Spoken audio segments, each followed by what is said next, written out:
I'm recording this intro on a very different day in a different season than when I did the original video. Basically, in this video, we're going to look at Marlborough Park. We're going to consider the good things and the bad things. The good things we're going to give a +1, and the bad things we're going to give a -2. And then we'll have a final score at the end of this video. Now, the reason we give a +1 to the good things and a -2 to the bad things is because the bad things tend to stick in our head a little bit more. It's a bit of a negativity bias, and we want to showcase that because when things are bad, they tend to grate on us a little bit. I got this idea from another Calgary-based YouTuber, Shifter. You can check out his channel. I'll link it below, but I think this is a really good way of looking at your neighborhood. So without further ado, let's check out Marlborough Park. So I'm starting here at the Marlborough Park Community Center, and then we're going to walk around on Madigan Drive, down 52nd Street, and then back up Memorial Drive and see what things we find that work, what things don't work, and what things might change in the future to be better. I think this community is going to be particularly interesting to cover because, as you can see on the sign, the Marlborough Park Community Association celebrates 50 years on September 10th, 2022. So it should be interesting to see what things looked like back then and what things have changed since. And maybe we'll do a bit of +1, -2 here. This is a +1. I mean, transit is great, but a big -2 because what the heck? How does this work?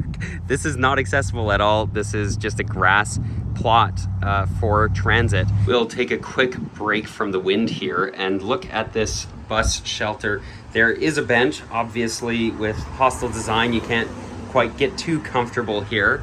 And it is sheltered, but the glass is broken. And of course they highlight that vandalism is a crime because this keeps happening.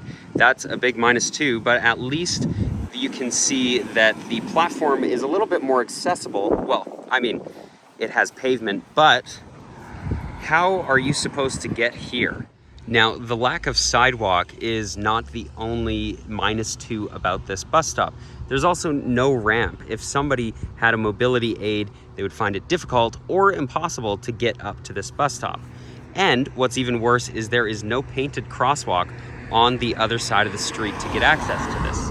If somebody with a mobility aid wanted to cross this street, they wouldn't be able to do so at the obvious place.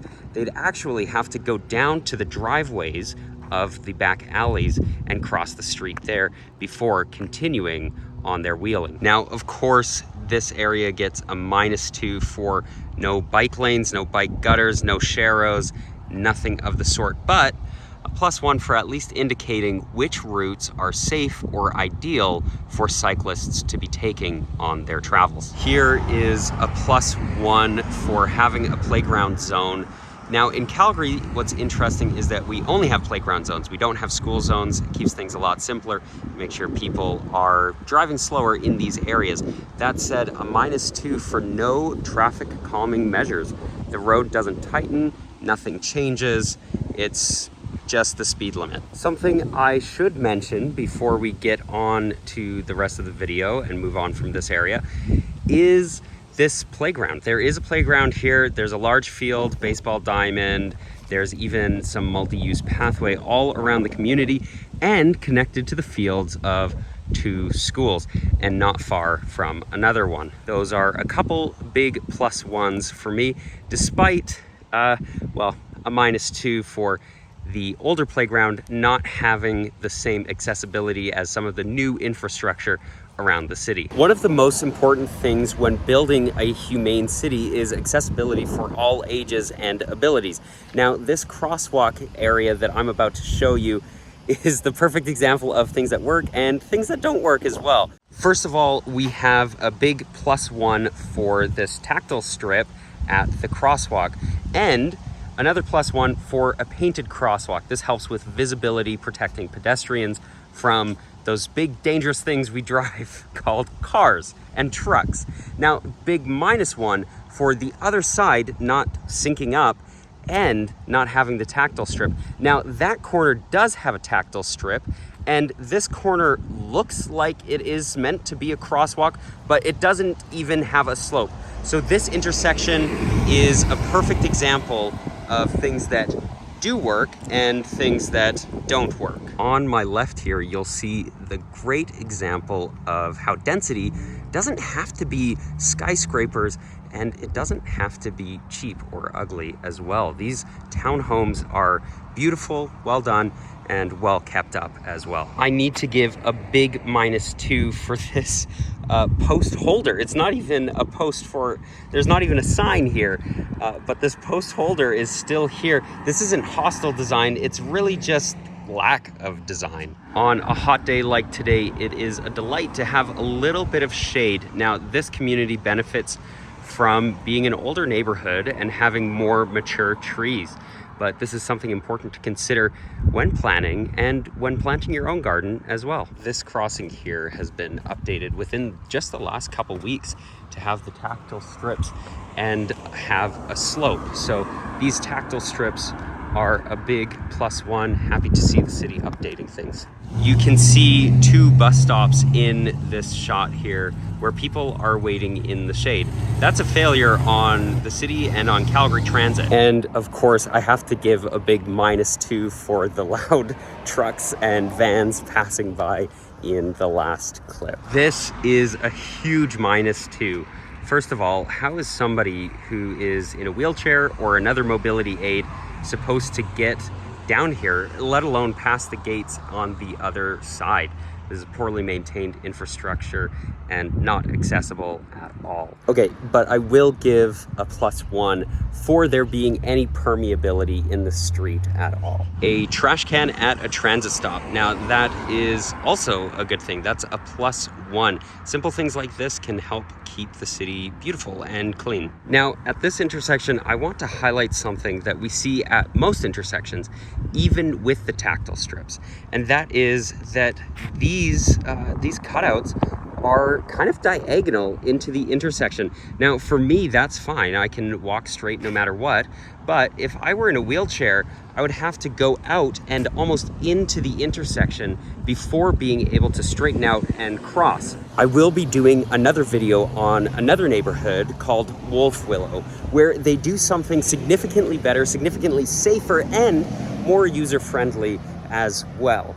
I'm going to do a video on that. It'll probably come out at the same time as this one, so make sure you check out the Wolf Willow video to see a significantly better intersection design for pedestrians and for people using mobility aids as well. Let's give a big -2 for the state of this bus stop. The city of Calgary has apparently had some turnover going on right now, and that has led to the city being in a bit of disrepair this summer. Here is a perfect example of having to go out into the middle of the intersection before being able to straighten out and head in your chosen direction.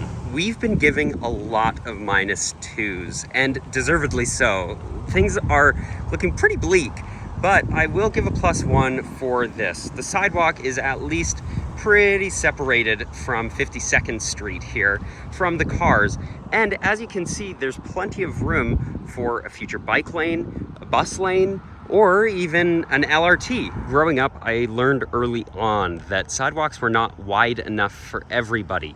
Now, I can walk here and maybe I can pass another person on my way, but what happens if 2 people with mobility aids like electric wheelchairs are passing by each other? How is one of them supposed to move over? One can wait at the bus stop, I suppose, while the other passes, but that's not really very fair, is it? Now, here is something I'm pretty excited about.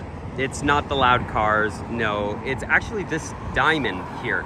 This permits only transit to pass through. This allows them to get to the bus stop faster, and using this Q Advance, this red pad here at the intersection, they can get up to the bus stop before everyone else starts going, and they don't have to wait in line or block traffic. So it's good for motorists, it's good for transit users, it's pretty good for everybody.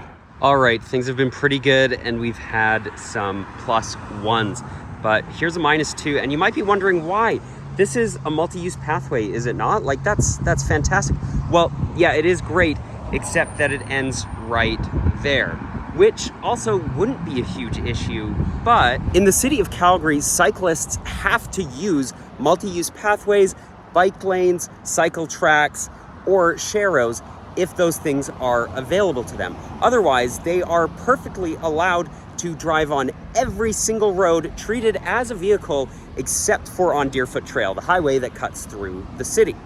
Now, this is a decent situation, I guess, but the problem here is if I'm cycling down this way and that ends, I can get a ticket for riding on the sidewalk because, oh yeah, riding on the sidewalk is illegal as well. So if I was cycling down this way, I come up there, do I have to cross over those lanes and onto 52nd Street, a busy road that has a speed limit of 60 kilometers per hour? It doesn't seem super safe because, well, it's not.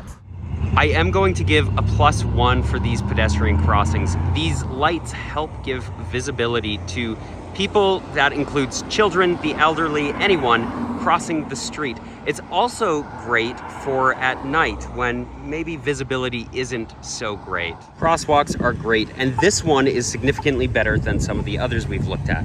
Tactile strips, and you actually get to get off going in the direction that you want. Giving a -2 for this little shopping center here.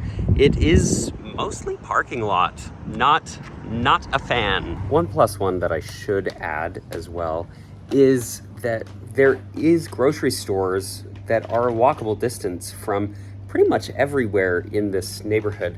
That's not to say that everybody has the same walking capabilities as a healthy 26-year-old young man, but it's not terrible. Look at that, an accordion bus, Calgary Transit with a bike rack using the special advanced queue. +1, +1, +1. Look at this larger bus stop with a larger bus stop shelter. That's great. But I'm still not a fan of those benches, but hey, it's better than nothing, I guess, right? This is the busiest intersection on our walk today. As you can see, it's been recently redone to fit those advanced queues for the buses there. Still a lot of loud vehicles. I would someday love to see all of this turned into a transit-oriented development. Wouldn't that be nice? Also, +1 to yield to Calgary Transit. That's the way to do it. Okay, I have mixed feelings about red light cameras. I'm all for people following the law and obeying traffic laws, but I also think they're kind of useless and most of the time broken. +1 for mailboxes. Honestly, they're totally underrated. This is Memorial Drive. Now, if you had to guess, based on lane width, the speed people are actually going, the median in the middle, and everything else, how fast would you assume the speed limit is? Well, it's 60, which is probably a good thing because there are houses right there, but most people don't go that fast because there aren't great traffic calming measures. Maybe when those trees are bigger, maybe if we had trees closer to the road on this side, but right now it's a -2 from me. Now, what does get a +1 from me is how far the sidewalk is from the road. Of course, it's too bad there's no cycle track, but hey, that's something we can work on. An ad from the Calgary Public Library gets a big +1 from me. I'll be making a video on it in the future, so make sure you're subscribed for that. And if you're in Calgary, make sure you get your library card. They have fantastic resources, absolutely more than just books. Here is a -1. The pathway is not the desired pathway. The sidewalk here goes over there and then around and then across. Whereas obviously people looking to use either crosswalk are just gonna go this way.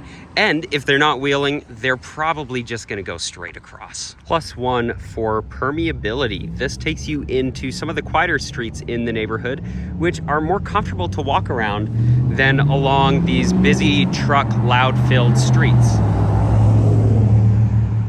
A hot day with no bus shelter and no trees nearby to sit in the shade and keep cool. -2. Here is one last +1, and that is the snow route identification. We don't get a ton of snow in Calgary, despite what people in Calgary would have you believe. But this is pretty important information. So that concludes our walk of Marlborough Park. It is very hot and I'm going to hide in a basement now. But thanks for joining me, and maybe do something similar in your community. I think the key takeaways from this episode for me is just seeing the different things throughout the years, seeing the way intersections have changed, seeing the way pedestrian crossings have changed, and seeing how we're updating things and maybe where things can get a little bit better. I think you'll notice more of these things in future videos when I look at newer communities, comparing the differences from Marlborough Park to Wolf Willow, or honestly, even Cranston. Hey, thanks for tuning into this video, and if you've made it this far, please hit that subscribe button and leave us a like or a dislike if you really didn't like this video. And consider doing something similar in your own neighborhood. Walk around, see what works and what doesn't. And a shout out to Shifter for giving me the idea 4 + 1 - 2.